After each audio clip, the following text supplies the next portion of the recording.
Live and direct, live and a date no jive. Legalize it. So how much can a koala bear? Koala bear, koala bear. Koala bear. Barry pulls a joint out of his pocket. Bill says, "Great, Barry, a reefer." Hi, welcome back. It's the Koala podcast. And in this episode, I'm talking to Jerry Donnini, sales tax founder and CEO of a company that deals with sales tax in highly regulated industries in the US, tobacco, cannabis, and others. Jerry, welcome to the show. Thanks for being on. Give us just an insight for people who don't know sales tax and highly regulated industries in the US. How is that managed on a, in each state? You and I know that people are taxed different levels, but for people listening outside the states who might be interested in developing policy and sales tax in other jurisdictions around the world, what's the basic sort of setup in terms of sales tax for highly regulated items or product? Sure. So, I like to look at it at a couple of different levels. Usually, from a regulated substance perspective, taxes apply at the distributor level. So it's usually on either the manufacturer sale to a distributor or the distributor sale to a retailer. There's usually special tobacco or vape or cannabis or special excise taxes that apply at that level. And then when the sale's made to the ultimate consumer, there's a retailer level sales tax typically, and it varies from state to state to state. That's what makes it so difficult for compliance here in the United States, that every state kind of has its own special rules and regulations that you have to learn almost 50 different sets of rules if you're going to sell nationwide, or even just doing it in one state. It can be very complex because oftentimes there's different state level, county level, and sometimes city level taxes. So are those at state level, they're decided by legislation and politicians, but once you move down the chain, are they just say at a city level, do those guys just make it up themselves and say this is what the sales tax is, if you live in the city of or the county of? Yeah, so that's right. That's the beauty of the tax system here in the United States, is it kind of depends on the state. Sometimes it's administered and decided at the state level and enforced at the city or local level, which can get really different results. A lot of times the localities are even more aggressive than the states. So you could have a rule imposed by the state legislature, enforced by the county, and them not seeing eye to eye on what the rules actually are. So are people getting, the consumer, are they getting taxed on 2 or 3 different levels? Are they, how do they know what sales tax they are paying if they're buying, an ounce of weed in the city of Portland, say? Is there any way of unpacking that box and working out how much you're giving to the state, the city, rather than the actual the person retailing that particular product to you? Yeah, so most states put the onus on the retailer to collect it and charge it appropriately to the customer. If the customer were to want to find out, if they didn't pay it, ultimately they are on the hook for it. The reality is the states don't go after individual consumers very often for, use tax type concepts, but to figure it out, yeah, it would take a decent amount of research to figure it out. And most consumers don't really look into it at that level. They just kind of take whatever the retailer is doing to them and say, okay, that must be right because the retailer knows what they're doing type thing. So that leads on to the next question. How does the retailer work all this out? Is it clever tech? People like yourself, if you can explain to me what seems like a very complicated set of equations to apply a sales tax. So if you live in the UK or Australia, you have VAT. It's 15%, it's 10% in Australia, it's 15% in the UK, and that is it. It's determined by national government. But I've lived in the States on both coasts. I know exactly the issue, but it's a level of complication that okay, let's forget about the consumer. But if you're a retailer, it must be a bit of a nightmare, isn't it? It's a nightmare. I think, at the last count, there was 13 or 15,000 different taxing jurisdictions in the United States when you factor in, state and local levels. There are people like me that exist that people can come to for help. There's software that helps compliance, but ultimately it still takes some level of working with a professional or a software company to figure out those different rates. So, I mean, usually how it works is if you're just in a single state, you only have that state to worry about. But once you start getting into multi-state or online sales, then you have to start worrying about, first of all, do I have nexus in that state? Meaning, do I have people or do I make enough sales into that state where I have to collect tax? And then once you have nexus, it's figuring out the rules for that state. So what are, first of all, is what I'm selling taxable? And then secondly, what are the state and local rates that I have to worry about? And it's tremendously complicated. And that's the problem with this stuff is even retailers that try to comply often find themselves behind the eight ball because they make mistakes or aren't fully apprised on what's going on in the different states. I suppose my next question after that is you deal with a range of different sales tax issues across the board, but you mentioned cannabis, vapes, and then tobacco. Like traditional tobacco, yeah. And are they all taxed at quite different rates at state and city and local level across the country? Or do you find that there's a sort of a general number that the sales tax rate sits around? I'm just trying, I'm digging in, I suppose, more into how complex it is, and is it more complicated for a cannabis retailer than it is for a tobacco retailer, for example? So I'm not sure if it's really that different. Yeah, I would say the answer to that is still yes. So, most of the time when you're selling either tobacco or cannabis at to a consumer, the traditional sales tax rules apply.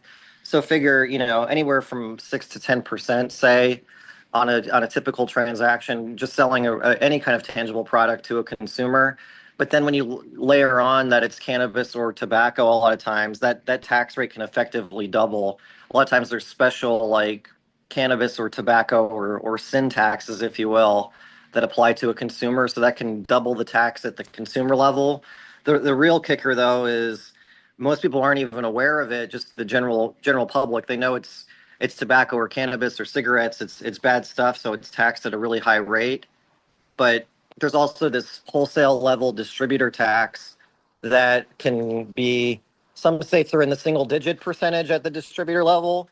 And then there's some states like Minnesota that tax it up to like 90 or 95% sometimes. So it's Wow, really, really, that's really high high. taxes. Yeah. But a lot of them are north of 50%. So it's not uncommon to have like a distributor level excise tax at say 50, 60% all the way up to 90. And then like a retail level sales tax on top of that can be 6 to 10% at a minimum. And then, excuse me, effectively double that because it's cannabis or tobacco or whatever the regulated product is. And if you had a chart of the states that dealt with these issues, who would come, who would be the worst? I think you've just told me, and who would be at the better end of it, and what do they do that make them worse or better? So usually, like at least on the tobacco side of the coin, usually like the traditional tobacco states like the Carolinas and Virginia tend to be at a lower rate. There's states like Minnesota that are at a higher rate. On the cannabis side, I know states like California and Colorado have high Yeah, I cannabis mean taxes. California. I last a couple of years ago, and I just I gave up purchasing weed from the Yeah, shops. It was just so ridiculous for the quality and the amount you get. And it's wild. I guessed as a fairly informed consumer that 70% of it was going to one government or another. Yeah, it's wild out there. And then adding to the complexity is, sales tax tends to be a percentage of sales price. On the excise tax side, a lot of times it is a percentage of sales price as well. But then complicating things, a lot of times it's volume based, and sometimes states have volume based for certain products. So like a certain rate per milliliter instead of price, and then some states it depends on the product. So you can have sales price and volume-based taxes, and it gets incredibly complicated when you start dealing with regulated products. So what are you advising your clients who are, most clients these days aren't going to be the small mum and pop store. Mhm. They want to start a business that runs, say, across 3 states, either on the East Coast, in the middle, or on the Right. West.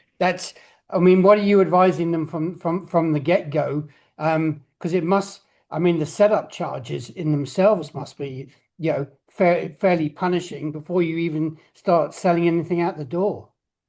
Yeah, no, it is. It's, especially when you're dealing with regulated products, it can get very expensive on the compliance side when you start looking at state licensing, and then, on top of the licensing, there's taxes, and then sometimes there's multiple layers of this where you're on the hook for the distributor licensing and the tax, and then the retail license and the tax.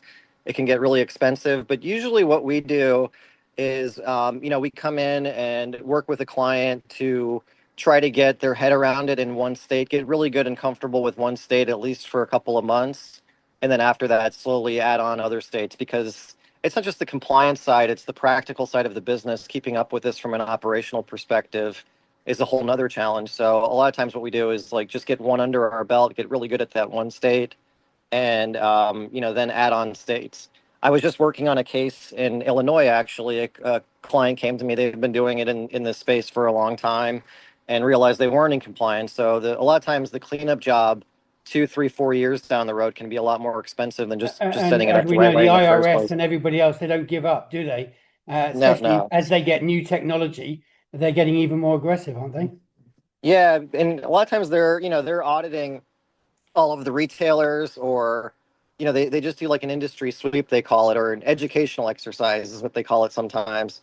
And they find out of state distributors. This is how they usually get flagged. They're selling to like an in-state retailer, and they're noticing a pattern where there isn't taxes being charged at the distributor level. So the distributor will get notices, and it can be really expensive to clean up, like I mentioned.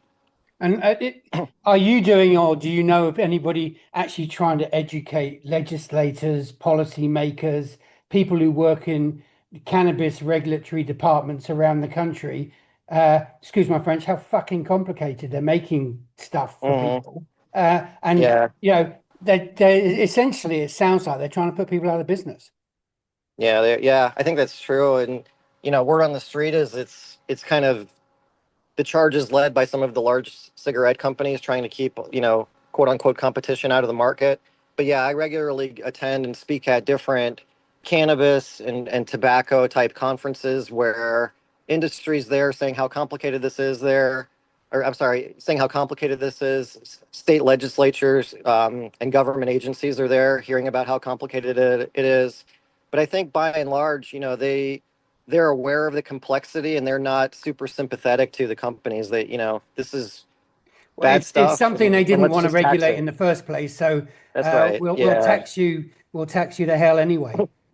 We'll tax you anyway. And if you go out of business, like that's kind of the goal for some of these people anyway. So it's, I don't think it's been receptive, or they haven't been receptive to like the sympathetic arguments about how truly complicated this is for small and medium businesses, especially.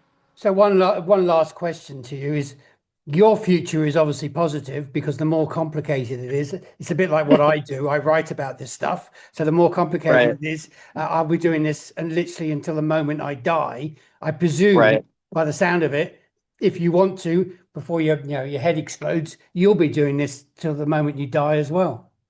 Yeah, I've been doing it for 15 years, and no shortage of work. But I mean, the reality is, I grew up in a small family business, and I'm very pro entrepreneur, pro business, and I'm constantly rooting for the businesses to kind of hold their own against the government. And I'd rather see them be successful, and there's always going to be plenty of work for me type thing. So I'd rather it be less complex and just see the entrepreneur and the business succeed than, me having my head explode, as you said. Okay, well, look, Jerry, for us, it's a fairly short conversation, but it just gives some insight into how complicated sales tax issues are. And and as I say, you're talking about your sorts of clients who are SMEs or larger clients, mum and pop stores who don't want to try and do anything Mhm. a bit clever. I presume just can't go anywhere, and they they should find another way to work, shouldn't they? Yeah, I mean, we do a lot in the small and medium business space. So like we represent, mom and pop single location entities all the time.